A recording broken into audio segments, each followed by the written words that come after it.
Good afternoon. Let's open up and start talking about what everybody wants to talk about. And we're just sick to hear about Carson.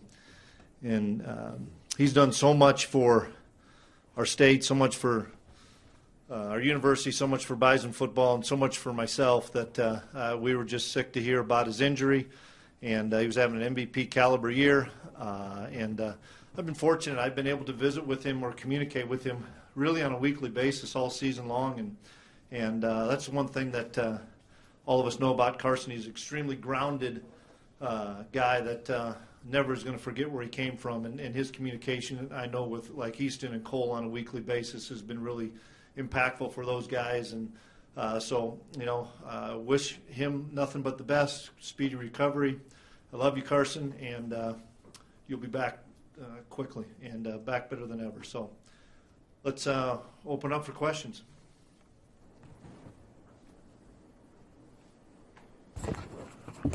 Chris, when did you hear about it? Did you see the game yesterday?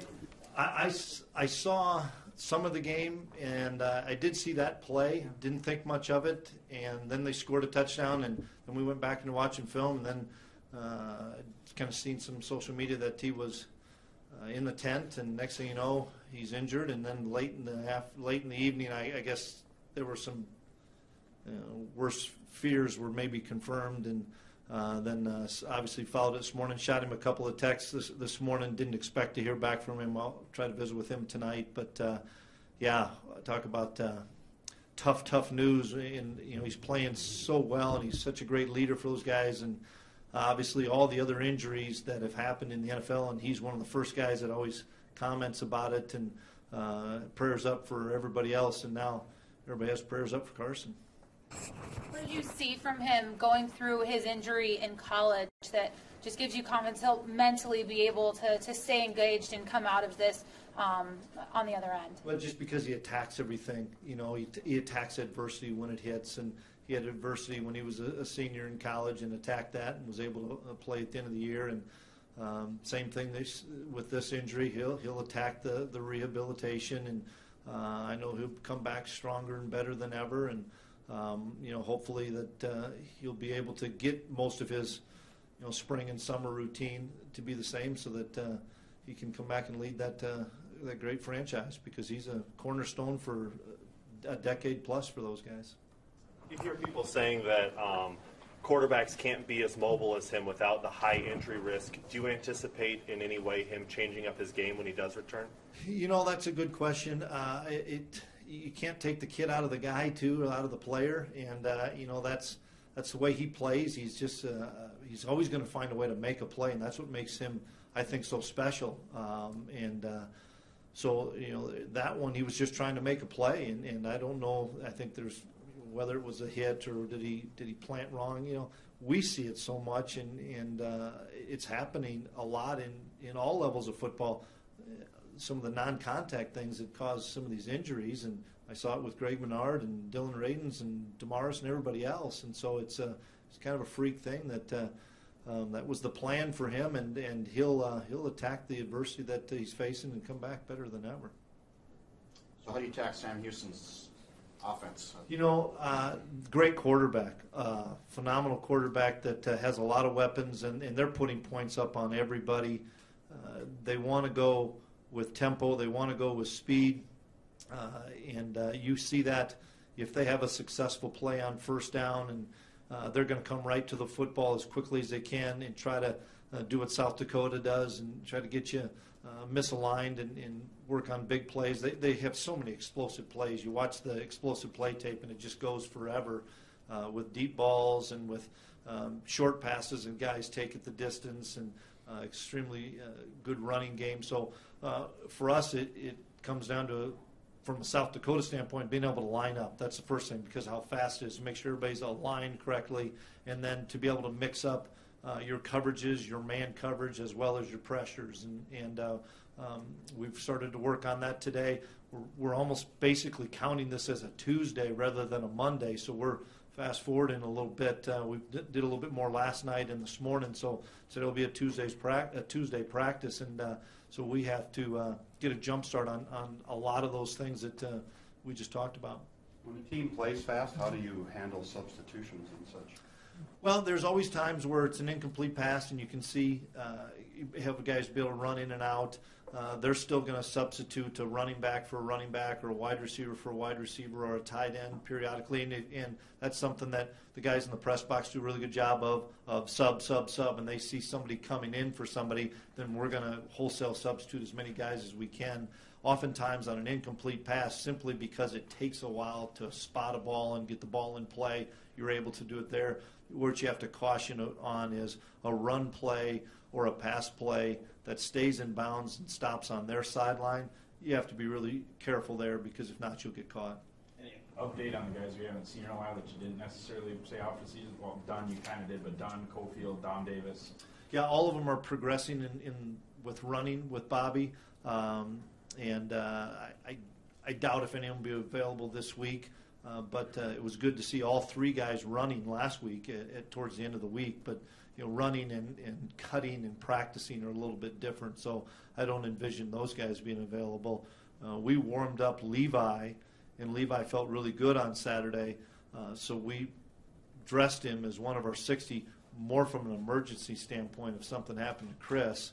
And so I think having those extra few days with Levi should at least make him a viable candidate to either play for us, help us on special teams, be a guy that can at least be a contributor this week. Chris, where does Briscoe rank in the list of quarterbacks you've seen this season? Well, from an accuracy point and an arm strength, probably as good as we have seen. He reminds me of the kid from Eastern Washington as far as his ability to put it in spots that you're like, not very many guys throw it there. He'd be on the hash and throw a field side out over the top of a underneath defender and in front of a deep defender, and then he throws the deep ball exceptionally well, and they're covered an awful lot, and he puts it in the only spot that his receivers can go get it. And then that's the thing that is so impressive is their guys go and get the football. I mean, there's a lot of 50-50 balls that they're just going to throw up. And he has confidence in their guys, and their guys have come up with a lot of those plays. So, I think he's as good as anybody we've faced from a throwing standpoint. Chris, you've had more team violations than you ever had in your entire time here. Has that been a distraction? No, not at all. I mean, you look at the last 2 wins we've had. Obviously, it hasn't been a distraction at all. And guys make mistakes, and we're going to penalize the guys for the mistakes, and then we'll move forward. You've been raving kind of about your scout team. Is Michael Tutsi a guy we need to pay attention to moving forward? He seems to win that award every other week. Yeah, he's fun to watch play because practice for him is game day, and that's the thing I'm so excited about Michael is, he's a coach's kid that understands the game of football really well and plays really, really fast. And our thing that we're going to watch for with Michael is how well will he pick up our defense in the spring, because as a freshman you don't usually pick up a lot of things, and you're just playing off of a scout team card. But if he can understand what we're doing schematically, and I believe he will be able to, he plays really fast and he's got a nose for the football, and I'm excited about Michael. How did Cooner come out of Saturday? Good. It was more of a contusion in his leg. It wasn't like a knee or an ankle, and we're hoping he's going to practice today, so I think Austin will be fine. How vital? Important. Obviously he's a guy who wants to be out there, but your offense has just been firing on all cylinders, it seems like. How important is he to that? He's really important because, he's a senior that's played a ton of football for us, and he's one of the few that played against those guys in 2014, and they have one of the best defensive linemen in all of FCS, and he'll play inside and he'll play outside, but gives us a decent matchup when he does play inside, that we have Austin in there, an experienced guy that's a really physical player that understands playoff football. And Austin does such a great job at practice as well of holding guys accountable and being a great leader amongst the Rams. You guys have kick out of the Friday night game. Do you not like compressing your week of practice, or? Well, it helps us being at home. That's the major thing is we're at home, so it's one less day for our guys from a recovery standpoint. We'll have all of our game plan and stuff in. We usually get all that in by Thursday, so if we get it in by Thursday, we're set to go. From a recovery standpoint, you always worry about it, but we've been fortunate. Defensively, we haven't played that many plays the last 2 weeks, and then on offense, we've been able to get guys out in the fourth quarter of both the first two games we've played. So I don't think it's going to be a factor from a game plan or from our guys being ready to play. You mentioned on Saturday that it seemed like everybody was putting in double time in preparation for Weber. Is that how do you prevent that fatigue from showing through in the Wofford, excuse me? Well, they just have a lot on their plate this week with finals and those things, and then being able to prepare for a football game, and as well as get their bodies right and stuff. And everybody's schedule is going to be different. Everybody has a different agenda as far as how many finals they have and what they have to do to get their body ready, as well as how much film they have to watch in order to prepare best they can to be successful on Saturday. I know this. We played a really good game on Saturday, but what you did last Saturday has no bearing on what you do the next Friday or Saturday, and so there won't be any overconfidence or any of that stuff.